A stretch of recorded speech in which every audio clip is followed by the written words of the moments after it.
ఈ animation tutorial link ని comment section లో పిన్ చేశాను చూడండి. షిఫ్ట్ A ప్రెస్ చేసి స్పియర్ ని తీసుకోవాలి. ఫ్రంట్ వ్యూ నుండి ఎడిట్ మోడ్ లో Z యాక్సిస్ లో స్కేల్ డౌన్ చేయాలి. తర్వాత ఎక్స్రే మోడ్ లో ఈ ఫేసెస్ ని డిలీట్ చేసుకోవాలి. ఇప్పుడు ఎడ్జ్ మోడ్ లో కంట్రోల్ ఆల్ట్ ప్రెస్ చేసి ఈ ఎడ్జెస్ ని సెలెక్ట్ చేసుకోవాలి. సెలెక్ట్ లోకి వెళ్ళి సెలెక్ట్ లూప్స్ లో ఎడ్జ్ లూప్స్ ని సెలెక్ట్ చేసుకోవాలి. తర్వాత షిఫ్ట్ D ప్రెస్ చేసి ఈ ఎడ్జ్ లూప్స్ ని డూప్లికేట్ చేయాలి. సెలెక్ట్ లో ఉన్న ఈ ఎడ్జ్ లూప్స్ ని P ప్రెస్ చేసి సెలెక్షన్ పై క్లిక్ చేసి సెపరేట్ చేసుకోవాలి. ఇప్పుడు ఈ ఎడ్జ్ లూప్ ని సెలెక్ట్ చేసి షిఫ్ట్ D ప్రెస్ చేసి డూప్లికేట్ చేయాలి. తర్వాత P ప్రెస్ చేసి సెలెక్షన్ పై క్లిక్ చేసి సెపరేట్ చేసుకోవాలి. ఈ స్పియర్ ని H ప్రెస్ చేసి హైడ్ చేస్తున్నా. ఇప్పుడు వర్టెక్స్ మోడ్ లో ఈ వర్టెక్స్ ని అంటే ఈ టాప్ లో ఉన్న లూప్ లోని వర్టెక్స్ ని సెలెక్ట్ చేసుకోవాలి.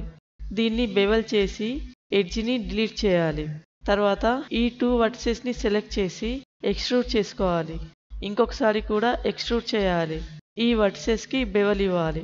ఈ రెండింటిని సెలెక్ట్ చేసుకుని రైట్ క్లిక్ చేసి కన్వర్ట్ లో కర్వ్ ని సెలెక్ట్ చేసి కర్వ్ గా మార్చాలి. కర్వ్ ప్రాపర్టీస్ లో జామెట్రీలో రౌండ్ లో డెప్త్ వాల్యూని ఇంక్రీజ్ చేయాలి. ఈ వర్టిసెస్ ని సెలెక్ట్ చేసి సెపరేట్ చేసుకోవాలి. ఇప్పుడు దీన్ని సెలెక్ట్ చేసి దీనికి కూడా డెప్త్ ఇవ్వాలి.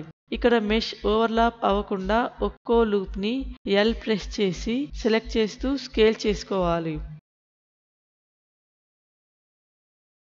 దీని డెప్త్ ఇంకొంచెం ఇంక్రీజ్ చేస్తున్నా.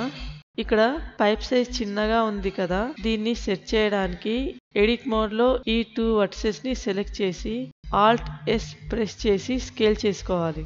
ఇప్పుడు దీన్ని సెలెక్ట్ చేసి బాటమ్ వ్యూ నుండి Alt D ప్రెస్ చేసి డూప్లికేట్ చేయాలి. వెంటనే 60 డిగ్రీలో రొటేట్ చేయాలి. తర్వాత షిఫ్ట్ R ప్రెస్ చేస్తే Alt D డూప్లికేషన్ మరియు రొటేషన్ రెండు యాక్షన్స్ కూడా రిపీట్ అవుతాయి. షిఫ్ట్ D యూజ్ చేయకుండా Alt D యూజ్ చేసి దీన్ని డూప్లికేట్ ఎందుకు చేశానంటే యానిమేషన్ చేసేటప్పుడు ఒకదానికి యానిమేషన్ చేస్తే మిగతావి కూడా యానిమేషన్ అవుతాయి. ఒక్కోదానికి సపరేట్ గా యానిమేషన్ చేయాల్సిన అవసరం ఉండదు. ఈ విధంగా స్కిమ్మర్ మోడలింగ్ ని చేయడానికి మీరు కూడా ప్రయత్నించవచ్చు. ప్లీజ్ లైక్ చేసి సపోర్ట్ చేయండి. సబ్స్క్రైబ్ చేయని వారు సబ్స్క్రైబ్ చేయండి.